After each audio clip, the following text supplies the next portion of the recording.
Teen statistics show some 2.2 million people serving time in U.S. prisons and jails. That's 1 in 110 adults behind bars, according to the Bureau of Justice Statistics. Unconventional approach to rehabilitating inmates. Today, that says it's perfectly reasonable to spend $168,000 a year warehousing people who have an 80% chance of going back to prison once they're released. Now, of a prison, according to Google, is a building in which people are legally held as a punishment for a crime they have committed or while awaiting trial. But the perception given to society through the media and entertainment is prison is a dark place that is abusive rather than helpful. We set out to challenge this stereotype by asking those who work in the prison systems and comparing the findings to the thoughts of students who live everyday lives.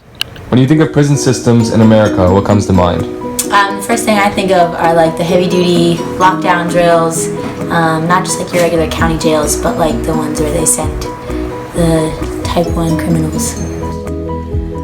Typically the stereotypical ones, people in orange jumpsuits, in like these hard cells all next to each other, bunk beds, huge. Labor and just being sad, pretty much, and a little bit of murder, you know. The United States prison system began in 1790 in Pennsylvania. Before prisons were in place, people were jailed and then punished.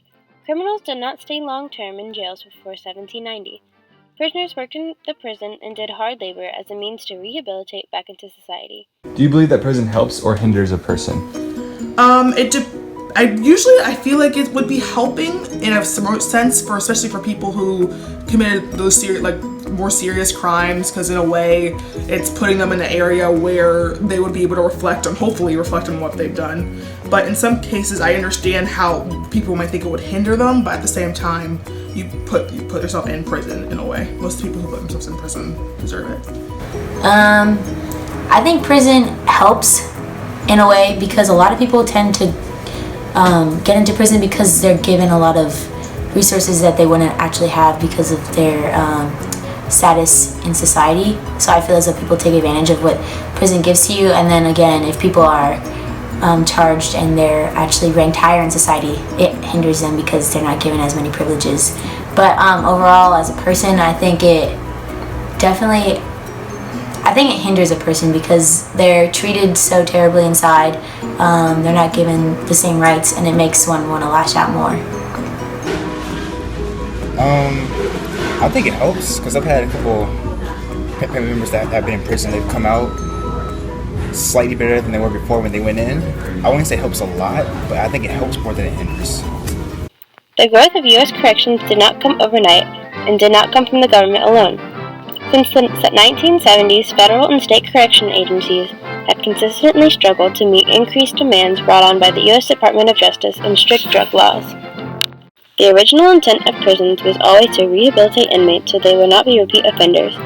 Today, 25% of the United States populations are prisoners. Much of society today believes that incarceration no longer rehabilitates back into society. Media also plays into the widespread belief. In the 1970s, lawmakers were dealing with a nationwide rash of drug use and crime. By declaring a nationwide war on drugs in 1971, President Richard Nixon set a precedent for hard-line policies towards drug-related crimes. How have you come to view prison this way? Mostly TV shows and movies, things like that. They've always portrayed it as like being a depressing, dark place. Movies, which is not a good source, but I tend to. Luckily, I haven't come in encounter with a big jail before. But movies are typically what you see, or then news, like someone's broken out sort of thing. But those are only like the bigger criminals. Most of the time, most of my experience with prisons has been with on stuff on TV. Like obviously you see Orange Is the New Black, and even though that's an all-female prison, they're still in the bunk beds next to each other, and then also just like stuff you would see online and here. You don't really get exposed to the different types of rehabilitation centers that they actually are. We set out to see if what we hear in media and society is true. We spoke to Stephanie Hollenbach, a former warden of a low-security prison, to get an administrative perspective. So I spent 25 years in the Federal Bureau of Prison, and started as an intern when I was in college, and then worked my way up the ranks. I was a correctional officer, case manager, went into the executive staff as an executive assistant to the warden, and then was associate warden, And in central office, I was the assistant administrator for national programs of health services, safety, food service. And then I went back out to the institution as warden to end my career. You did the stuff with the safety services and the food and the healthcare. Can you go into detail about that? I was the assistant administrator for safety, food service, and for health services, so basically oversaw the programs that were administered at the institutional level. So on a national level, we created policy. On the safety side of it, we had different audits that we conducted to make sure that the institutions were being environmentally sound, to make sure that it was safe for the staff and for the inmates at the institution. We also wanted to get kind of your daily routine of you yourself. Can you run down that? Like on a typical day. On a typical day? Right. As an administrator, I can tell you on a typical day it involved a lot of meetings, making sure that we were instituting the budget correctly, because you want to be fiscally responsible, make sure you're spending, because it's the taxpayers' money, spending that correctly, addressing any safety or security concerns that may come up at the institution. Every day at 11 o'clock I would go stand, it's called Mainline for the noon meal, and stand and take questions and try and solve problems in an informal way rather than have, them go formal or the inmates feel like they have to either file paperwork or to get their issue taken care of. So we always tried to take care of any issues that would come up informally. But that would also give me the opportunity to get out around the institution and make sure that I was checking up on what was going around the institution. Right. So do the inmates have jobs within the prison? They do? Yes. And do they get paid for these jobs? They do. Okay. I read, I don't know if it was the case for you, but at this certain prison, they got paid $15 monthly. Well, it depends. It depends. Right. It probably depends on what you do there. Okay. Were these jobs just basic jobs like cleaning up the cafeterias, landscaping stuff, things along that lines, or were they more actual jobs designed to rehabilitate you back into society? They were jobs developed to rehabilitate, and even just the most basic job, janitorial, cleaning up, that's teaching a job skill that can be utilized. So we had all kinds of jobs in the institution. If you think about it, it's like a little city itself. So the inmates worked in food service, they would work in the safety department, they would work in the units as orderlies. Some inmates worked in the institution clinics as orderlies, so they gained skills there that they could go out and apply. We had inmates that worked in education as tutors. Inmates that worked in recreation, that ran recreation programs and led programs. So they could get a personal training certificate, again, go out. And I think that's the main focus of the Federal Bureau of Prisons, is to make sure that the inmates can go out and hold a job, pay their bills, and make sure that they don't come back to the institution. Can you expand more on, you said on the educational issues, you also talked about earlier, you said that you had people working as tutors. So would people come with barely any education, or like middle school education, no high school diploma, and you would the institute actually offer courses for them to learn and study? Like basic math courses and stuff like that? They would? Yep. We have a GED program that all inmates are enrolled in, and that they have to either complete a mandatory number of hours before they're allowed out of it. And then we also have what would equate to special education classes for those individuals who may need to work on some of their education skills that are very low. And then we have vocational training programs, and then it goes all the way up to college programs are offered. Did you know there are more jails than colleges in the United States? Are the housing units like the cells that we know, or are they different in any way? They're different depending upon the security level. So the housing, probably the cells that you're thinking about are penitentiary or medium security, where we have two individuals that share one cell. And then the institution that I was warden at is a low security, so it was more like cubicles. Okay. So it wasn't necessarily where they had individual rooms and then they all shared common bathrooms. Okay.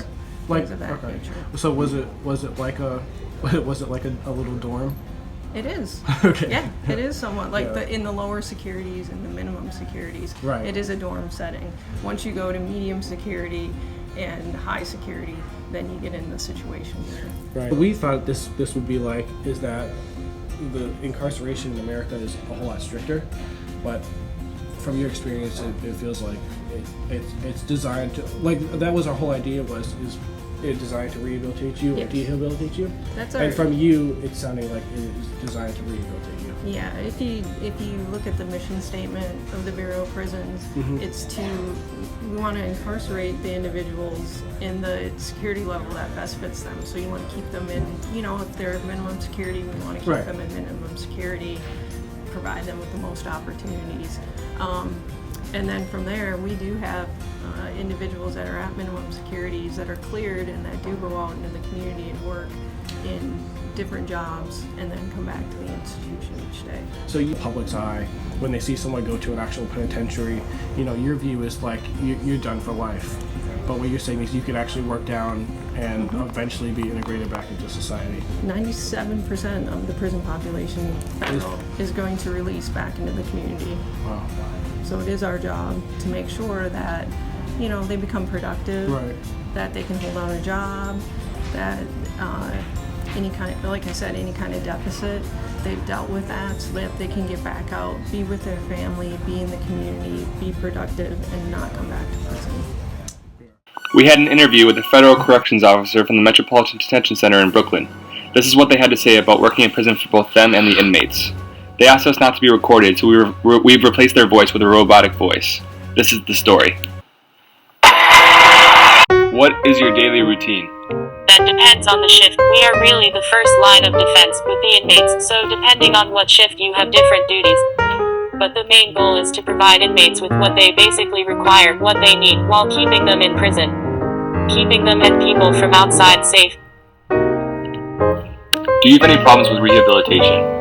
My prison's not really a penitentiary or a camp, a mix. I see a little bit of the good and a little bit of the bad. Integration has been a big push from federal. They also realized it was such a big problem when they were letting go of people who had never even held a cell phone before. People were getting released and they were unprepared for the real world. So federal prison system really cracked down in terms of the way prisoners were getting treated also. It was a totally different prison system. Corrections officers were a lot more aggressive. There wasn't necessarily a step-by-step protocol. This is what you have to do in order to get this done. It was more make sure they not kill each other. Because of the change, the whole idea changed. It is a lot bigger. Now they are pushing rehabilitation and getting these guys back out and trying to make them productive members of society, so they don't end up back in there. An estimated 2/3, 68% of 405,000 prisoners released in 30 states in 2005 were arrested for a new crime within 3 years of release from prison, and 3/4, 77% were arrested within 5 years, says the Bureau of Justice Statistics. What does rehabilitation include? To my knowledge, they offer educational programs and classes that are often taught by other inmates, depending on qualifications, how to manage your money, anger management. So things that might help them correct possible behaviors that may have been deficient before. Help them to be better to succeed on the outside. Try and make them a more well-rounded member of society. How emotionally taxing is it for you personally and the inmates? When I first started, it was weird being in that environment. You kind of have to adjust. It is hard to explain. It is a totally different world. Interactions, everything has to change. The way you look at everything as a corrections officer. Every time I am talking to an inmate, I am talking to a person and I have to respect that. But at the same time, I have to take a step back, look at it, analyze it. What is this person really trying to do? Because at the end of the day, they are still inmates. You have to always be aware. You can let you guard down. It is tough, that affects you emotionally. For the inmates living there is tough. Prison's prison. There is no way around it. It does matter if you ray in a camp. Does matter if you ray in a penitentiary. You raise still away from your family, depending on where you are and which prison. The food as terrible. Prison culture exists, it as real. Over 2.2 million people are currently in U.S. jails or prisons. That's more than the entire population of New Mexico. Despite the negative stigma that surrounds prison and its inmates, we have found that although there is a danger in being with some inmates, the faculty that work with these people put their best effort into rehabilitating the prisoners so they have a better life outside of the walls.